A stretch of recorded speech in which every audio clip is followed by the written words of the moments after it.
Hello, and thanks for choosing THV 11 News at noon. I'm Jurnee Taylor, and here are some of the headlines we're following on this Friday afternoon. 2 men on the run, how police say you can help bring them to justice in less than 2 minutes. Ahead of Mother's Day, an inspiring story of organ donation. I'm Michael George with one mother's nerve-wracking experience as one of her children saves the life of the other. Plus, a Hollywood legend is returning to the silver screen, but not in the way you might expect. More on Arnold Schwarzenegger's new project at 12:22. I'm excited to hear more about that, but I'm also wanting to hear more about the weekend ahead. I don't want to put too much pressure on you, meteorologist Scott Covert, but please say this rain is going to let up some. Some, but not necessarily completely. Let's take a look at radar. This is what we're tracking for you at the noon hour today. Scattered showers continue in southeastern and eastern Arkansas. Not looking at as much coverage as what we saw earlier this morning. There still are a few rumbles of thunder in parts of southeastern Arkansas. Nothing severe, but certainly some good soaking rainfall from Monticello to McGee, DeWitt, and Stuttgart seeing some rain. And while there's nothing severe, there are flash flooding concerns. We've seen numerous reports of flash flooding. 2 of those warnings remain into effect. The first of which includes parts of DeWitt, Star City, and Fordyce. That runs until 12:10, so just a few more minutes for that one. The other one to the north there that includes parts of Pine Bluff, Cleveland, Dallas, Grant, and Jefferson County. That's in effect until 1 p.m. We're not totally out of the woods yet. We could still see some additional thunderstorms developing this afternoon into this evening. It's starting to warm up now that the rain has come to an end for the time being. 70 right now in Little Rock, 75 in Mena this afternoon. We'll probably make our way into those low 80s later today. We'll take a look at your weekend rain chances and some potential relief that's in store for next week coming right up. Thank you, Scott. Well, all that rain led to flash flooding in many places throughout Arkansas this week, and it's made a major impact for our commutes to our local businesses. The city of Conway is prone to flash flooding, frustrating many business owners there. Gibson's Cat Cafe owner Shelby Blacksmith says a torrential downpour is always nerve-wracking. We have closed our doors or had delayed openings about 10 or 12 times now. A couple of those times were ankle-deep water. It's a reoccurring issue that over the past year has cost her more than $5,000. She also says that her landlord knows this, but ultimately, Shelby says she feels nothing is being done. We have not spoken to the owner. He has not shown his face. He has not called. He has a building right next door to us and has not stepped in to check on us. Now, she goes on to say that the constant flash floods hurts the heart of the city because many of the small businesses are located in downtown Conway. Now to a story just into the THV 11 newsroom. 3 people have been booked into the Garland County Jail in connection with an April 22nd shooting in Hot Springs. Hot Springs police say that Madison Mace, Trevor Delaporte, and Hayden Wilson were taken into custody for a shooting that took place at the home of Wilson's uncle on April 22nd.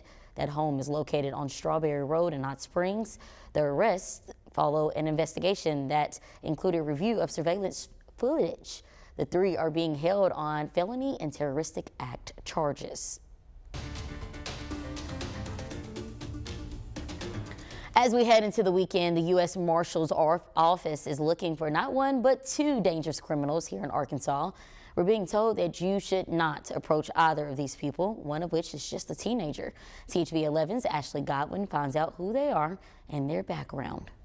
He's got a pretty violent history. Brendan Brewer is wanted by the U.S. Marshals for a felony charge of possession of a firearm. This isn't the first time Brewer has been known to law enforcement. Since as young as 20, he's been arrested with charges ranging from possession of a firearm, theft, and possession of a controlled substance. Once he got released on state bond, he hasn't been seen again. The Marshals are also looking for teenager Jacavian Harrell. Little Rock police are charging him with capital murder.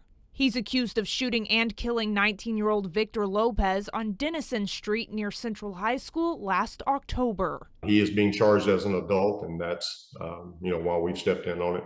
The Marshal's office wants to remind people that anyone found aiding and abetting these men could face charges themselves. If we pay you a visit and ask you if you know where so-and-so is, it's because we've gotten information that you've either assisted or aided them in some way. In Little Rock, Ashley Godwin, THV 11 News. Well, again, you are asked not to approach them as they are considered armed and dangerous. Meanwhile, an Arkansas detention officer finds himself on the other side of a jail cell after charges of sexually assaulting a prisoner. The officer formerly worked at the Perry County Detention Center.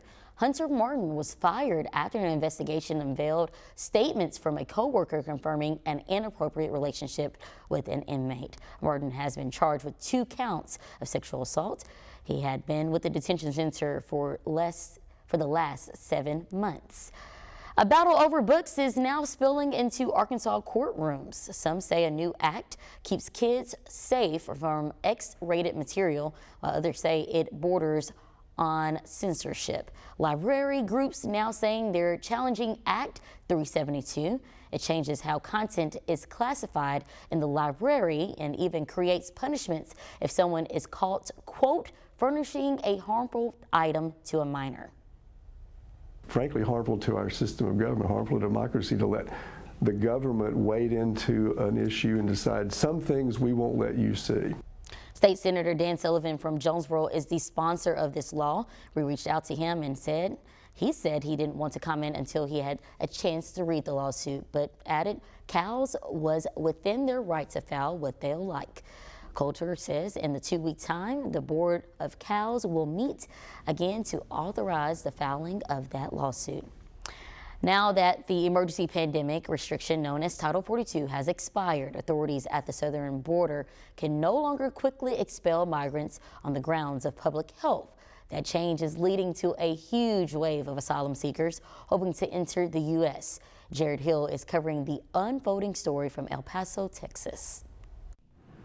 With pandemic-era restrictions no longer in place, the U.S. Border Patrol estimates about 60,000 migrants are waiting to enter the U.S. from northern Mexico. This woman says she fled Peru with her children to escape domestic abuse and government instability. Pasar con mis hijos y estar bien. U.S. authorities say they will now lean on protocols outlined by the decades-old Title 8, under which immigrants can be deported from the United States back to their home countries and given a 5-year ban on re-entry unless they express fear of returning and pass an interview. We provide lawful, safe, and orderly pathways for people to come to the United States when they qualify for relief. But Republican Senator Ted Cruz says a travesty is unfolding and is blaming the Biden administration. This is an invasion, and they want the numbers to go up. The city of El Paso is under a state of emergency. Police presence has been beefed up, and residents are being told to remain vigilant. Bring it this way. Near the border in El Paso, about 400 asylum seekers are camped out. They were given a choice: return to Mexico or board buses to processing centers.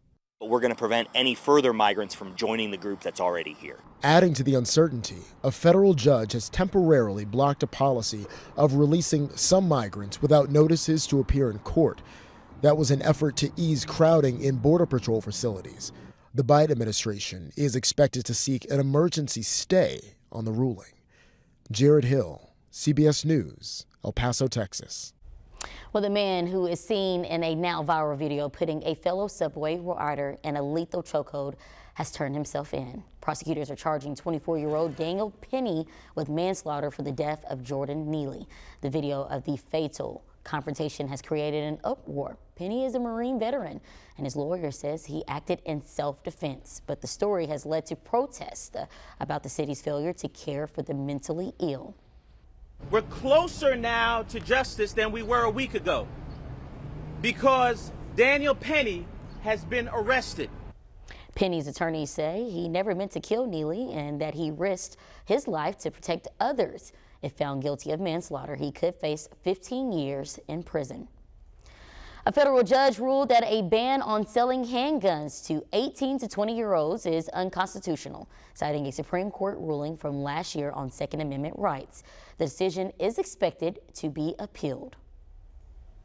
Tonight, the Downtown Little Rock Partnership is shaking up movies in the park with a new venue. They're kicking off with a free showing of Jurassic World at the Main Street Pocket Park at 8 p.m. This is the first in a series of revamped movie nights coming to downtown Little Rock. Also tonight, the Travs will show some 501 pride at Dickey-Stevens Park. It's 501 Jersey Day, hosted by the Little Rock and North Little Rock Chambers of Commerce. The Travelers will hit the field in special uniforms, and afterwards, the jerseys will be auctioned off on the team's website. The first pitch is at 6:40 p.m., but for all of these events, check out the schedules before heading out because rain could be an issue. This Mother's Day, a New York mom is grateful for a life-saving gift. We introduced you to the Castro family and shared their story in 7 minutes. But first, let's check in with Scott in the weather department. Yeah, so it's been wet and stormy the last couple of days, and I'm afraid those rain chances continue into the weekend with many of us, including the potential for more rain and storms even this afternoon. We'll have a look at radar and what's to come in just 2 minutes.